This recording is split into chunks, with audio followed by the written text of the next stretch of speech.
आप धन्य हैं प्रभु।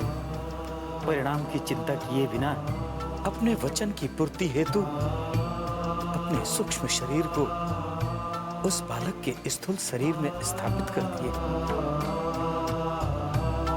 इतना बड़ा त्याग संभवतः न भूतो न भविष्यति। एक अनजान स्त्री के दुख को दूर करने के लिए इतना बड़ा त्याग, अद्वितीय अद्वितीय प्रभु। संपूर्ण संसार आपके इस त्याग के आगे नतमस्तक होगा।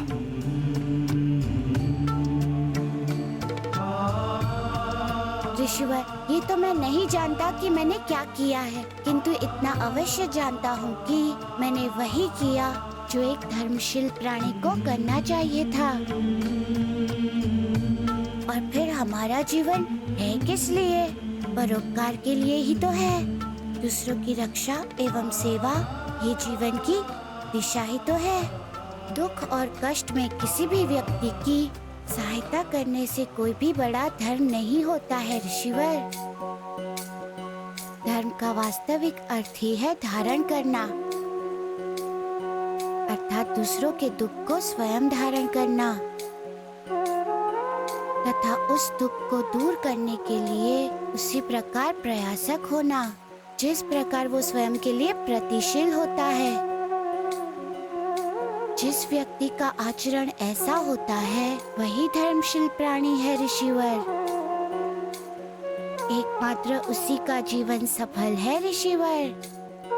प्रभु, ये जीवन और मृत्यु का भेद क्या है? एक बात समझ में नहीं आती कि परमपिता परमेश्वर मनुष्य को जीवन देते हैं, फिर वापस उनसे जीवन छीन क्यों लेते हैं? जन्म के उपरांत अटल सत्य तो मृत्यु ही है ना? ऋषिवर, मनुष्य कौन है? मनुष्य ईश्वर का ही तो रूप है। इसलिए मनुष्य को ब्रह्म स्वरूप कहा गया है, अन्य किसी को नहीं। उसे जीवन इसीलिए मिलता है कि वो भक्ति और साधना के द्वारा अपने अंतर के खोल में बैठे हुए ईश्वर को पहचान सके, उसे साक्षात्कार कर सके तथा मरण उपरांत मोक्ष को प्राप्त कर परमानंद को भोग सके। परंतु होता है ठीक इसके विपरीत। मनुष्य माया के वशीभूत हो जाता है तथा उसके वशीभूत हो इंद्रिय सुख के मकर जाल में फंस जाता है और अपने प्रमुख उद्देश्य को भूल जाता है। वो भूल जाता है इस सत्य को कि ये सुख क्षणिक है, पानी के बुलबुले के समान, जो मृत्यु रूपी अटल सत्य की हवा के सामने टिक नहीं पाएगी। भूल जाता है वो इस सत्य को कि संसार एक मृग तृष्णा है, एक छलावा है। भूल जाता है वो सब कुछ। इसीलिए ऋषि मुनियों ने कहा है, अत्यंत कठिन ऐसी माया से ऊपर उठो, अपनी आत्मा को देखो तथा सत्य सुख को प्राप्त करो। स्वयं से अभिभूत मनुष्य कहाँ किसी की सुनता है और कहाँ किसी को देखता है। गूढ़ अर्थ को समझना बहुत दूर की बात है। तथा एक बात जानते हैं आप ऋषिवर? क्या प्रभु? यदि विधाता ने मृत्यु के इस अटल सत्य की रचना ना की होती तो मनुष्य अपने शरीर के मोह को कभी भूल नहीं पाता। सांसारिक मोह का पाश इतना सशक्त है प्रभु? हाँ ऋषिवर, इतना सशक्त होता है सांसारिक मोह का पाश कि मनुष्य को वो इधर उधर देखने ही नहीं देता। किंतु ईश्वर की उदारता देखिए ऋषिवर, उसकी विशालता देखिए कि वो मोह में आकर डूबे मनुष्य को मृत्यु के बाद दूसरा जीवन देकर परमानंद के मार्ग पर अग्रसर होने का दूसरा अवसर प्रदान करते हैं और वो नवजीवन उसका नया प्रारंभ होता है। ईश्वर की ओर एक नई श्रद्धा का शुभारंभ होता है। प्रभु, यदि मनुष्य मृत्यु का सत्य समझ जाए तो जीवन कितना सरल हो जाए। मृत्यु से भयभीत होने के स्थान पर मृत्यु का स्वागत करें। इस जीवन और मृत्यु के रहस्य का सार जो छनकर सामने आया है, इससे तो यही प्रतीत होता है कि मृत्यु जीवन का अस्त नहीं, बल्कि जीवन का उदय है, जीवन का प्रारंभ है। आपने सत्य कहा ऋषिवर। प्रभु, इतना सब कुछ जानने के बाद आगे भी जानने की जिज्ञासा हो रही है। इसके आगे क्या हुआ प्रभु? आपके इस त्याग का देवी अरुणा पर क्या असर पड़ा? देवी अनिमा को इस बात की कल्पना ही नहीं थी कि मैं अपने वचन की रक्षा के लिए एक स्त्री के दुख को दूर करने हेतु अपने प्राण को न्यौछावर कर दूंगा। मेरे इस कार्य से उनकी आंखों में आंसू आ गए।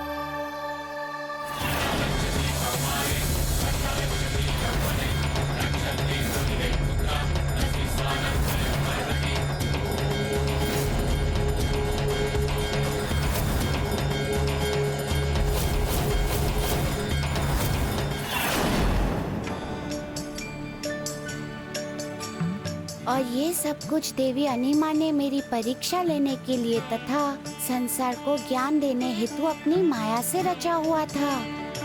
ये सब कुछ देवी अनिमा की माया द्वारा रचित था। हाँ ऋषिवर, इस संसार में ये सदैव से होता आया है कि ईश्वर माया द्वारा अपने भक्तों की परीक्षा लेते हैं। अपनी कथाओं और अपनी लीलाओं से मनुष्य का मार्गदर्शन करते हैं। संसार में रची गई उनकी माया एवं कोई भी कथा निष्प्रयोजन नहीं है ऋषिवर। कथाओं में जीवन का सार होता है, इसीलिए हमें कथाओं का श्रवण एवं मनन करना चाहिए, तभी उन कथाओं का पूर्ण लाभ प्राप्त होता है। इसीलिए तो कहा गया है कि ईश्वर की कथाओं एवं उनकी पुण्य कथाओं के श्रवण से मनुष्य के पापों का नाश हो जाता है। प्रभु, कथा श्रवण का लाभ मुझसे अधिक और कौन समझ सकता है? इसका तो मैं साक्षात उदाहरण हूँ। आपके मुख से अष्ट सिद्धि की पुण्य कथाओं को सुनने से पूर्व मुझे ऐसा बोध हो रहा था कि जैसे मैं किसी अग्निकुंड में जल रहा हूँ, किंतु जैसे जैसे आपके द्वारा कथाओं का श्रवण करता गया, मेरा मन शांत और शीतल होता जा रहा है। आपकी अनुभूति सत्य है ऋषिवर, क्योंकि प्रत्येक कथा का एक अपना पुण्य होता है, जिसके प्रभाव से पाप का क्षय होता है। इस अनिमा कथा का पुण्य ये है कि मनुष्य के ऊपर से अकाल मृत्यु का दोष समाप्त हो जाता है। और केवल इतना ही नहीं ऋषिवर, इस कथा के श्रवण से आकस्मिक दुर्घटना एवं अनवांछित रोगों से भी मनुष्य की रक्षा होती है। ऐसी पुण्यदायिनी कथा को मेरा नमन है प्रभु। प्रभु, एक बात बताएं। पूछिए ऋषिवर। प्रभु, आपने देवी अनिमा के सन्मुख अपना भेद प्रकट नहीं किया। ऋषिवर, सभी सिद्धियों की भांति अनिमा सिद्धि भी अपने धर्म से बंधी हुई थी, इसलिए मेरी चेतना में आते ही वो साधारण स्त्री के रूप में आ गई।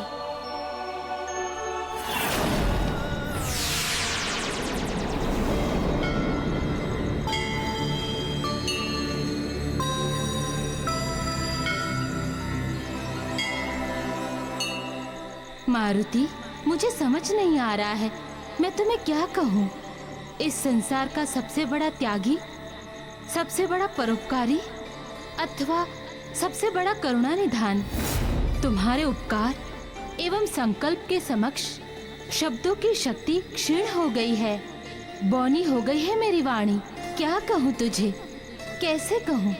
धन्यवाद दूं, आभार प्रकट करूं अथवा गुणगान करूं? आज तुमने सिद्ध कर दिया कि इस संसार में तुमसे बड़ा साधक दूसरा कोई नहीं है, ना कोई दूसरा सांसारिक जीवधारी हो सकता है। दूसरे का दुख हरने हेतु अपने जीवन का त्याग एक बहुत बड़ा निर्मोही एवं कर्म योगी ही कर सकता है पुत्र। अपने इस निस्वार्थ कर्म से तुमने अणिमा जैसी दुर्लभ सिद्धि को सिद्ध कर लिया है मारुति। मैं अब सदैव तुम्हारे साथ रहूंगी। मैं अणिमा तुम्हें आशीर्वाद देती हूँ। ज्ञान एवं गुण के सागर के साथ साथ आज से तुम्हारा यश तीनों लोक में उजागर होगा। तुम जय हनुमान ज्ञान गुण सागर जय कपीस तिहु लोक उजागर कहलाओगे।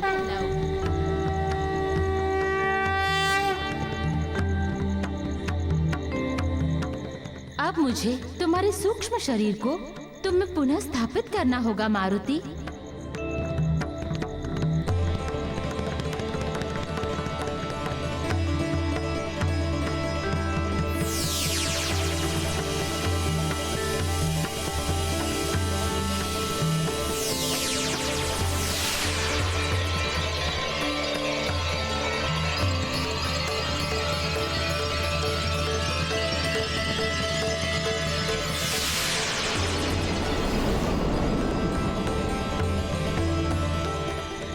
हे यक्ष बालक, मेरे परीक्षण कार्य में सहायता करने हेतु आपका बहुत बहुत धन्यवाद। अब आप अपने यक्ष लोक को प्रस्थान करें।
आपका पुत्र? नहीं नहीं, ऐसा नहीं हो सकता। आपके पुत्र को तो जीवित होना चाहिए था। कहाँ है वो? मैं समझ गई हूँ कि मृत्यु केवल शरीर की होती है, आत्मा तो अमर है, अविनाशी है। आत्मा कभी नहीं मरती है। तुम्हारे त्याग ने मेरे पुत्र मोह को परास्त कर दिया है। तुम्हारे त्याग के ताप से मेरा मोह सूखे तिनके के समान जलकर भस्म हो गया है। तब आप इस प्रकार क्यों विलाप कर रही हैं माता? क्यों छलक रहे हैं ये आंसू? ये अश्रुधार नहीं है मारुति, ये मेरे श्रद्धा सुमन है जिन्हें मैं तुम्हें अर्पित करूंगी। तुम्हारा ये समर्पण तथा सच्चा प्रेम संसार में दुर्लभ है। मैं तुम्हारे इस प्रेम तथा त्याग के समक्ष नतमस्तक हो रही हूँ पुत्र। मेरा प्रणाम स्वीकार करो और मुझे प्रस्थान करने की आज्ञा दो।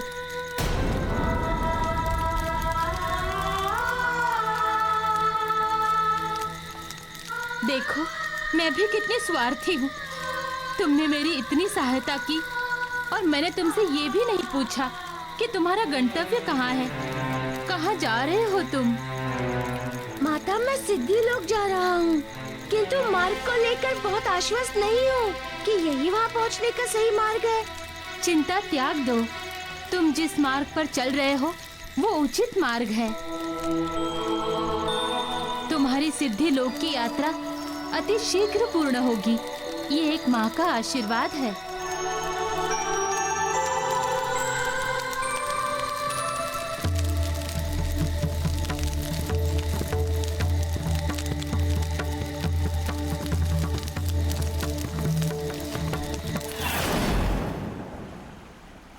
ऋषिवर, इस प्रकार इस सिद्धि की कथा पूर्ण हुई। आपने पूर्ण संकल्प के साथ इस कथा का श्रवण किया, इसीलिए आप कथा के पुण्य के भागी होंगे।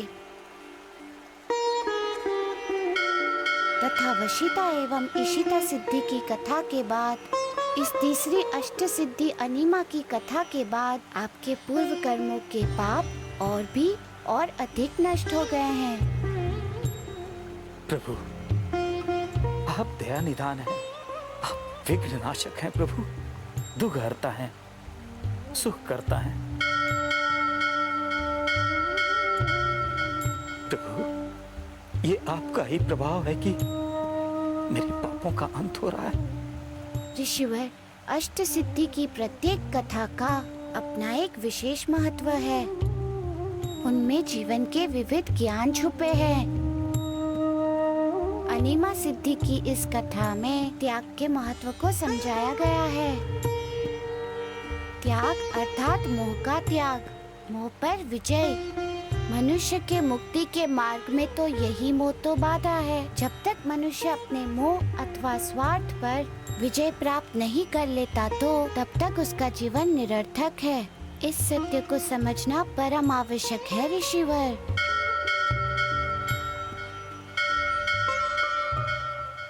दीपक तले अंधेरा की स्थिति में भटकते रहेंगे।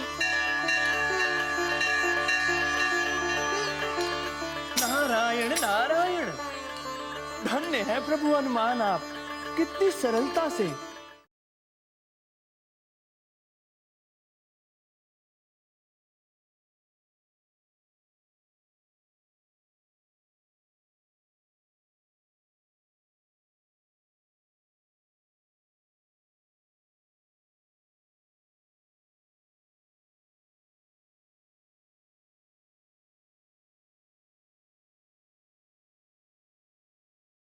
जय जय जय बजरंग बली, पवन पुत्र बजरंग बली, राम। इस सत्य को समझना परम आवश्यक है ऋषिवर।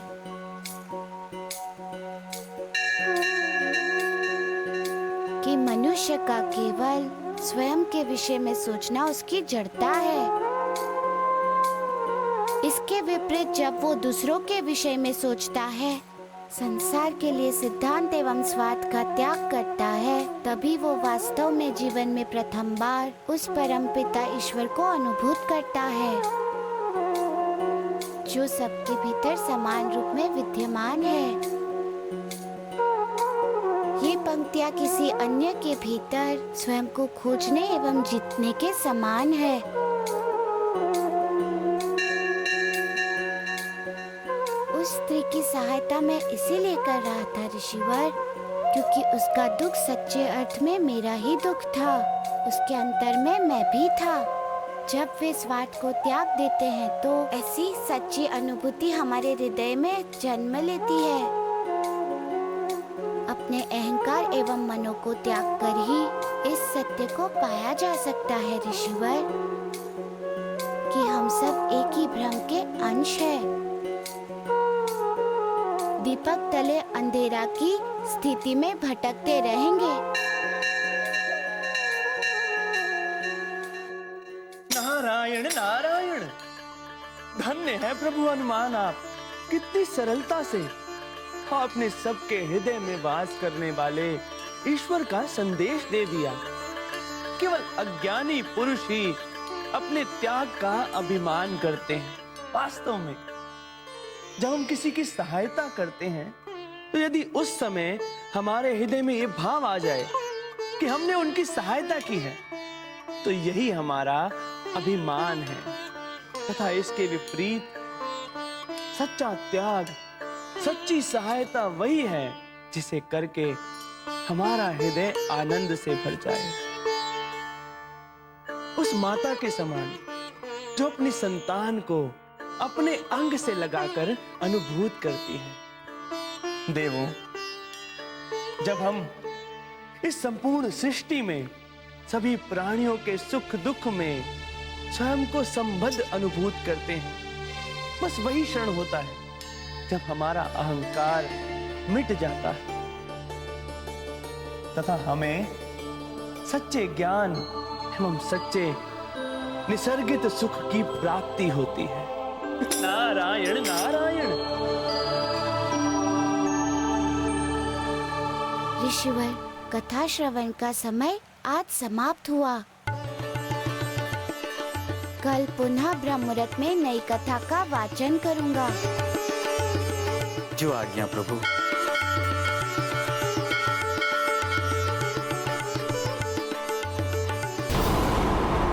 का समय आज समाप्त हुआ। कल पुनः ब्रह्म मुहूर्त में नई कथा का वाचन करूंगा। जो आज्ञा प्रभु।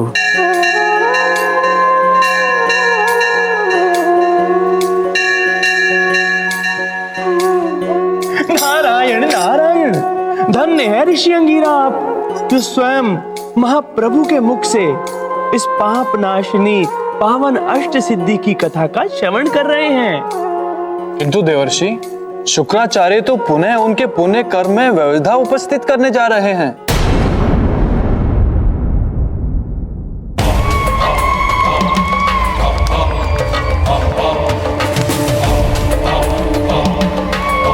प्रतिशोध पूर्ण करने के लिए उनका किया जाने वाला तप अपूर्ण होने वाला है। हाँ देवर्षि, उनका तप पूर्ण हो जाएगा, तब क्या होगा?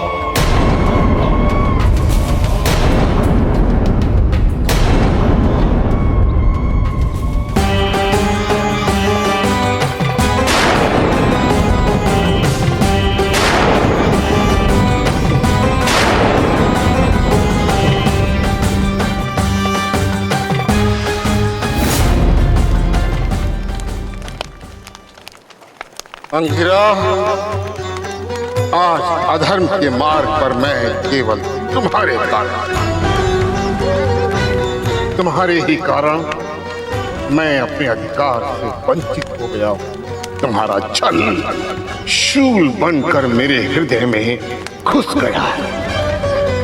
मेरे धर्म भ्रष्ट करने के लिए भी तुम ही उत्तरदायी, केवल तुम। मैं भी एक ऋषि और ऋषि होकर प्रतिशोध की अग्नि में जल रहा हूं, केवल तुम्हारे कारण।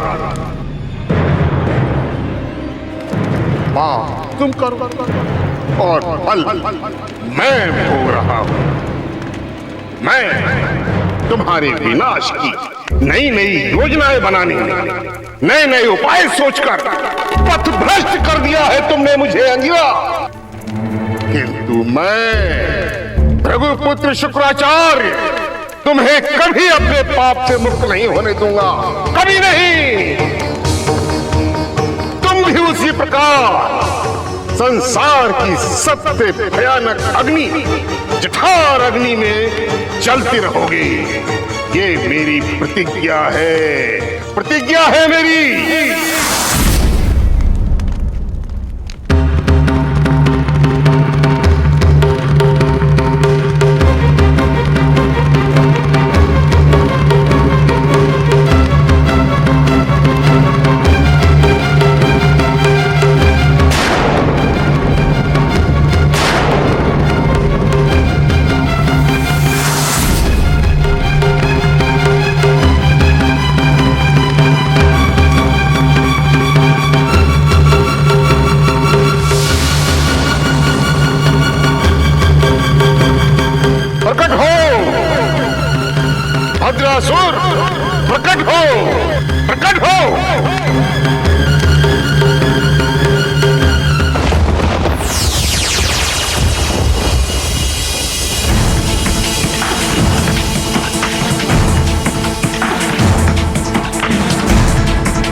गुरुदेव, भद्रासुर का प्रणाम स्वीकार करें। क्या आदेश है मेरे लिए? भद्रासुर, मेरे जीवन का केवल एक ही उद्देश्य है और एक ही आदेश, अंगिरा से अपना प्रतिशोध तथा उसका अंत। जाओ, जाके उसका जीवन नरक बना दो।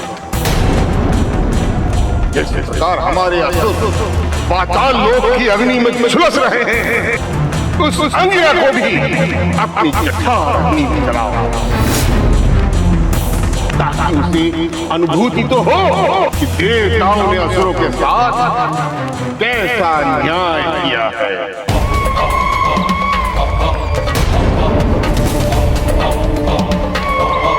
जो आज्ञा गुरुदेव। अब अंगिरा मेरी उसी जठारग्नि में जीवित चलेगा, संसार की उसी सबसे प्रचंड जठराग्नि में।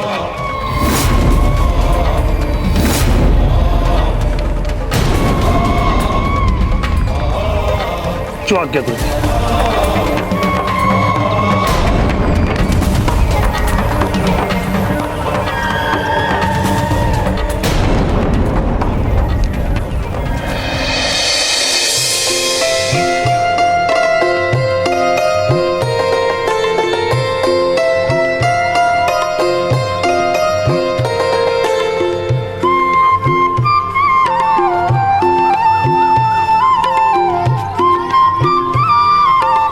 मैं भी कितना बड़ा मूर्ख हूं। अपने कष्टों के कारण मुझे रुद्रावतार प्रभु हनुमान के सत्कार का ध्यान ही नहीं रहा। आज मैं अपने हाथों से इन पुष्पों की माला बनाकर प्रभु हनुमान को अर्पित करूंगा। उसके पश्चात ही अष्ट सिद्धि की कथा का श्रवण प्रारंभ करूंगा।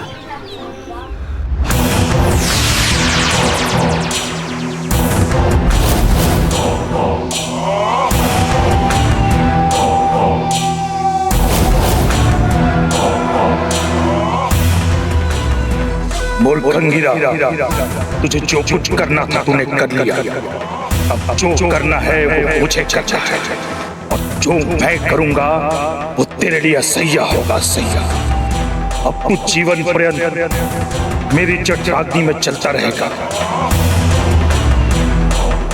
अब तेरे पाप का अंत अष्ट सिद्धि की कथा श्रवण से नहीं, बल्कि मेरे उदर में प्रज्वलित इस प्रचंड अग्नि में चलते रहने से होगा।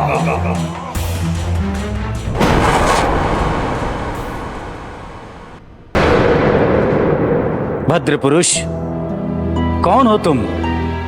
अपना परिचय दो। मैं भद्रासुर अर्थात ग्रहण, जिसके पास जाता हूं उसके जीवन में ग्रहण लग जाता है। अब तुम्हें मेरे चुंगल से छुड़ाने की कोई चेष्टा नहीं कर सकता। भद्रासुर, ये तो मैं नहीं जानता कि क्यों और किसके कहने से आप मुझे मारना चाहते हो,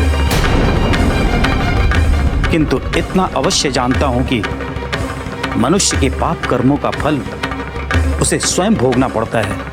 अंगिरा, तुम्हारा ज्ञान सुनने का समय नहीं है मेरे पास। मैं तो केवल अपने गुरुदेव शुक्राचार्य के आदेश का पालन करने आया हूं, और जो मुझे तत्काल करना है। अच्छा, तो गुरु शुक्राचार्य के आदेश पालक हो? उन्होंने तुम्हें भेजा है? अंगिरा, अब मैं तुम्हें अपनी जठराग्नि जलाकर भस्म कर दूंगा। तुम्हारे गुरुदेव हैं बड़े हट्ठी। अपने हट के आगे धर्म अधर्म किसी का भी विचार नहीं करते। अनजाने में किए गए पक्षपात के पाप का दंड मैं आज तक भोग रहा हूं, लेकिन तुम तो ये हत्या जानबूझकर कर रहे हो। तुम्हें इस बात का बोध नहीं है कि इस हत्या का पाप जो तुम्हें लगेगा उसका दंड कितना भयानक होगा। तुम्हारे इस पाप से तुम्हारे गुरुदेव भी तुम्हें नहीं बचा सकते, क्योंकि इस पाप के भागीदार केवल तुम हो, तुम्हारे गुरुदेव शुक्राचार्य नहीं। भद्रासुर, मेरी बातों से यह मत समझना कि मैं मृत्यु से भयभीत हूं। भद्रासुर, मैं तुम्हें कहता हूं, तुम जाओ और जाकर अपने गुरुदेव से कहो कि क्या वो तुम्हारे इस पाप में भागीदार बनेंगे। यदि वो हां कहते हैं तो तुम वापस आना, हम तुम्हारी यही प्रतीक्षा करते रहेंगे। अंगिरा, तुम अपनी बातचीत से मुझे भ्रमित करने की चेष्टा मत करो कि पाप पुण्य में कुछ नहीं जानता।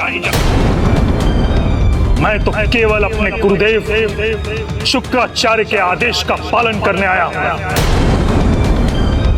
मैं तुम्हें उदारिष्ट कर लूंगा, अपनी जटार अग्नि में जलाकर भस्म कर दूंगा।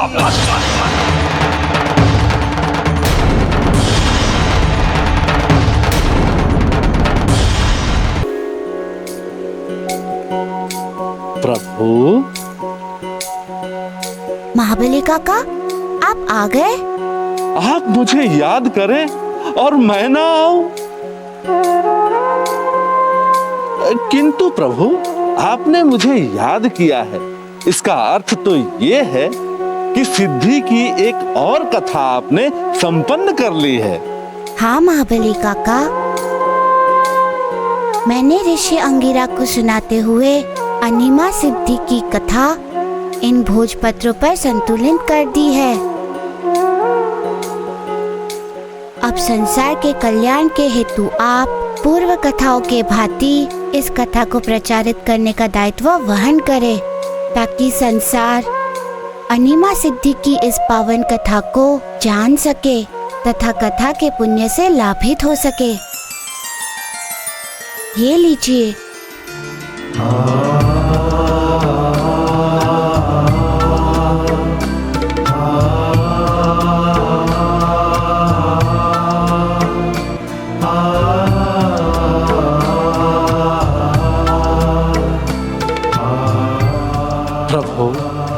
इस कार्य के लिए तो संसार सदैव आपका ऋणी रहेगा,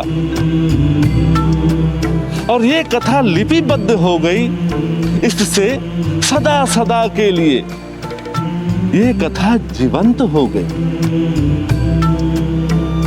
तथा त्रेता युग के साथ साथ द्वापर तथा कलयुग में भी लोग इस कथा के श्रवण से अपने पापों का नाश करेंगे। मैं बड़ा सौभाग्यशाली हूँ प्रभु, जो आपने इस धर्म के प्रचार के लिए मुझे चुना है। महाबली काका, वामन अवतार के समय ब्रह्मदेव ने धर्म के प्रचार के लिए मानस रूप में आपकी रचना की थी, और तब से ही आपका जीवन धर्म को ही तो समर्पित है। हाँ प्रभु, मैं तो उस पल की प्रतीक्षा कर रहा हूँ जब प्रभु श्री राम के सेवा करने का अवसर मिलेगा। चिंता मत कीजिए, श्री राम शीघ्र ही आएंगे महाबली काका। प्रभु, मेरे सांसों की बाती तो उसी के लिए जल रही है, उसी पल की प्रतीक्षा कर रही है। अच्छा प्रभु, अब मुझे आज्ञा दीजिए, मुझे इस कथा के प्रचार के लिए संपूर्ण संसार का भ्रमण करना होगा।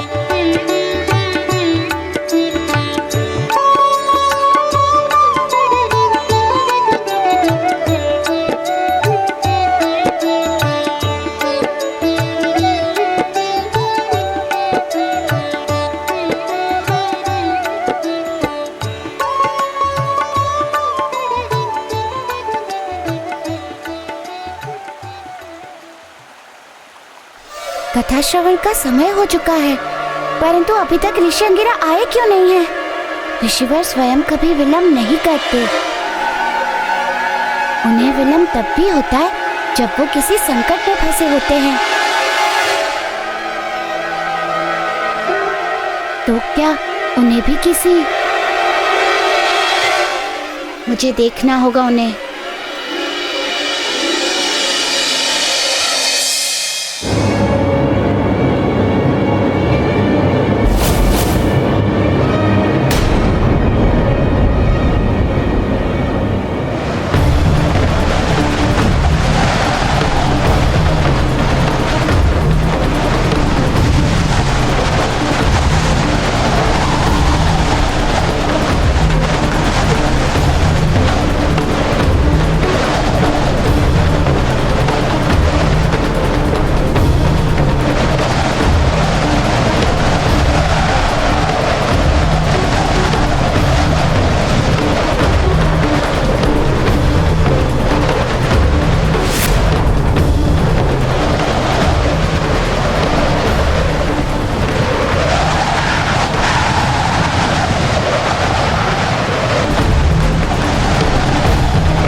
यदि मैं चाहूं तो अपने श्राप से भद्रासुर का अंत अभी कर सकता हूं, किंतु श्राप देने का अर्थ होगा कि मेरे मन में क्रोध का जन्म होना तथा अष्ट सिद्धि की प्रथा का श्रवण का संकल्प खंडित हो जाना।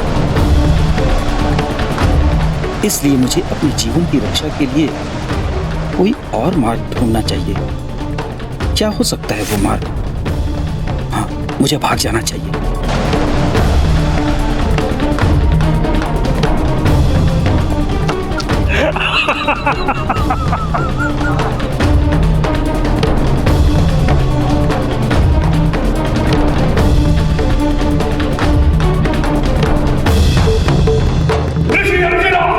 तुम चाहे जितनी चेष्टा कर लो, मेरे चुंगल से बचकर नहीं जा सकते। मैं तुम्हें अपनी जठारग्नि में जलाकर भस्म कर दूंगा, भस्म।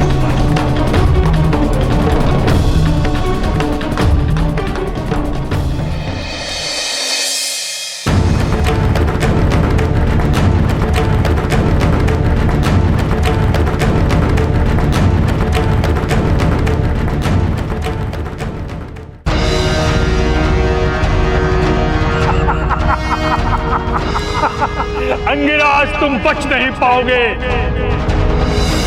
आज तुम मेरी जठारग्नि में जलकर भस्म हो जाओगे।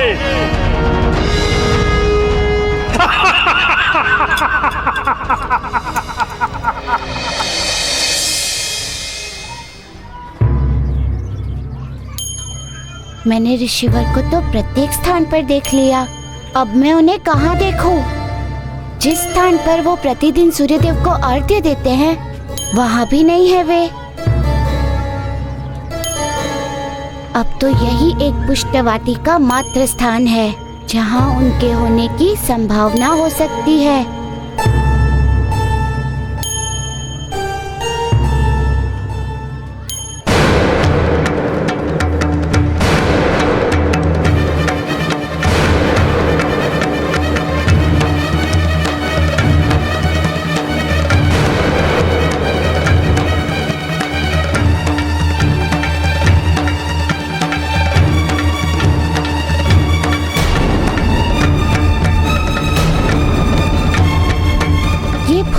धरती पर क्यों बिखरे हुए हैं?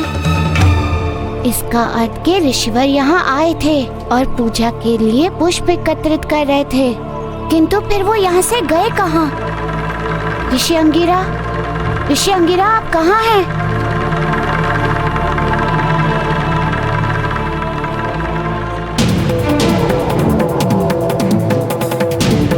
ये पश्चिम तो किसी असुर के प्रतीत होते हैं। इसका अर्थ कि ऋषिवर का जीवन संकट में है।